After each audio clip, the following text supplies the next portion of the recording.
तेरा वचन मेरे पाँवों के लिए दीपक है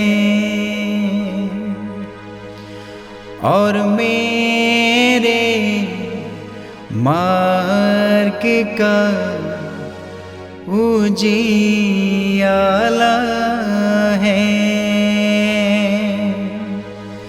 तेरा वचन मेरे पाँवों के लिए दीपक है। 19 अगस्त पहला पाठ। इज़ेकियल का ग्रंथ अध्याय 37 पद संख्या 1 से 14 तक।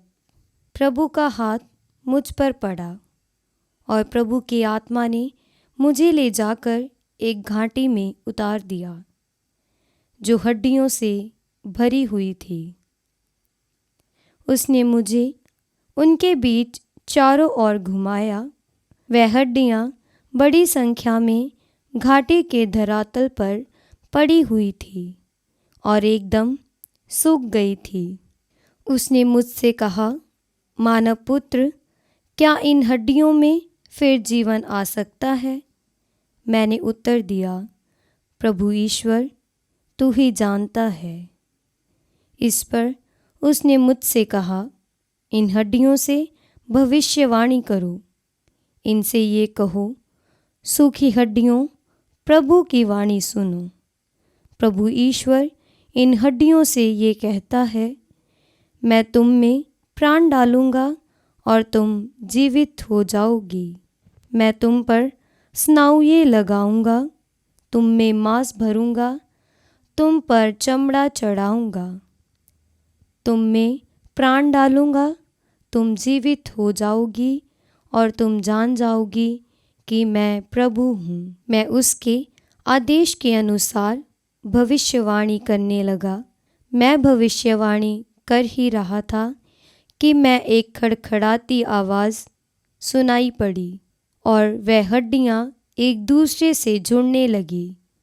मैं देख रहा था कि उन पर स्नायुएँ लगी, उनमें मांस भर गया, उन पर चमड़ा चढ़ गया, किंतु उनमें प्राण नहीं थे। उसने मुझसे कहा, मानव पुत्र, प्राणवायु को संबोधित कर भविष्यवाणी करो।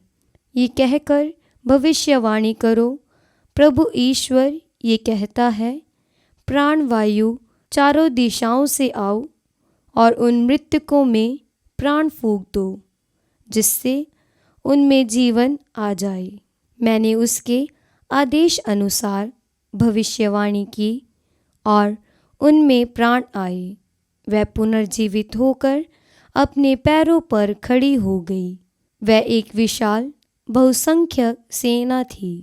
तब उसने मुझसे कहा, मानव पुत्र, ये हड्डियाँ समस्त इस्राएली हैं। वह कहते रहते हैं, हमारी हड्डियाँ सूख गई हैं, हमारी आशा टूट गई है, हमारा सर्वनाश हो गया है। तुम उनसे कहोगे, प्रभु ये कहता है, मैं तुम लोगों को कब्रों से निकालकर इस्राएल की धरती पर वापस ले जाऊंगा। मेरी प्रजा, जब मैं तुम्हारी कब्रों को खोलकर तुम लोगों को उनमें से निकालूंगा, तो तुम लोग जान जाओगे कि मैं ही प्रभु हूँ। मैं तुम्हें अपना आत्मा प्रदान करूँगा और तुम में जीवन आ जाएगा। मैं तुम्हें तुम्हारी अपनी धरती पर बसाऊंगा और तुम लोग जान जाओगे कि मैं प्रभु ने ये कहा और पूरा भी किया। ये प्रभु की वाणी है। ईश्वर को धन्यवाद।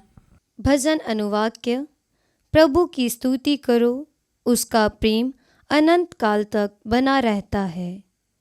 प्रभु की स्तुति करो, उसका प्रेम अनंत काल तक बना रहता है। प्रभु की स्तुति करो, क्योंकि वह भला है, उसका प्रेम अनंत काल तक बना रहता है। वह लोग ये कहते रहे, जिनका प्रभु ने उद्धार किया, जिन्हें उसने शत्रुओं के पंजे से छुड़ाया। अनुवाक्य। प्रभु की स्तुति करो, उसका प्रेम अनंत काल तक बना रहता है। कुछ लोग उजाड़ प्रदेश और मरुभूमि में भटक गए थे। उन्हें बसे हुए नगर का रास्ता नहीं मिल रहा था। वह भूखे और प्यासे थे। उनके प्राण निकल रहे थे। अनुवाक्य। प्रभु की स्तुति करो, उसका प्रेम अनंत काल तक बना रहता है। उन्होंने अपने संकट में प्रभु की दुहाई दी और उसने विपत्ति से उनका उद्धार किया। वह उन्हें सीधे रास्ते ले गया और वह बसे हुए नगर तक पहुँचे। अनुवाक्य। प्रभु की स्तुति करो, उसका प्रेम अनंत काल तक बना रहता है।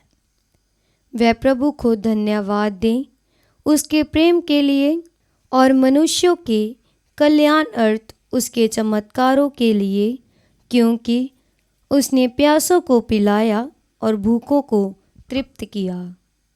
अनुवाक्य। प्रभु की स्तुति करो, उसका प्रेम अनंत काल तक बना रहता है। जय घोष। हालेलुया। अनुवाक्य। हालेलुया। मुझे अपने पथ की शिक्षा प्रदान कर, मुझे अपने सत्य के मार्ग पर ले चल। अनुवाक्य। हालेलुया। पवित्र सुसमाचार संत मत्ती के अनुसार अध्याय 22 पद संख्या 34 से 40 तक। जब फरीसियों ने यह सुना कि ईसा ने सदूकियों का मुंह बंद कर दिया था, तो वे इकट्ठे हो गए और उनमें से एक शास्त्री ने ईसा की परीक्षा लेने के लिए उनसे पूछा, गुरुवर, संहिता में सबसे बड़ी आज्ञा कौन सी है? ईसा ने उससे कहा, अपने प्रभु ईश्वर को अपने सारे हृदय, अपनी सारी आत्मा और अपनी सारी बुद्धि से प्यार करो। यह सबसे बड़ी और पहली आज्ञा है। दूसरी आज्ञा इसी के सदृश है, अपने पड़ोसी को अपने समान प्यार करो। इन्हीं दो आज्ञाओं पर समस्त संहिता और नबियों की शिक्षा अवलंबित है। यह प्रभु का पवित्र सुसमाचार है। क्रिस्त की जय।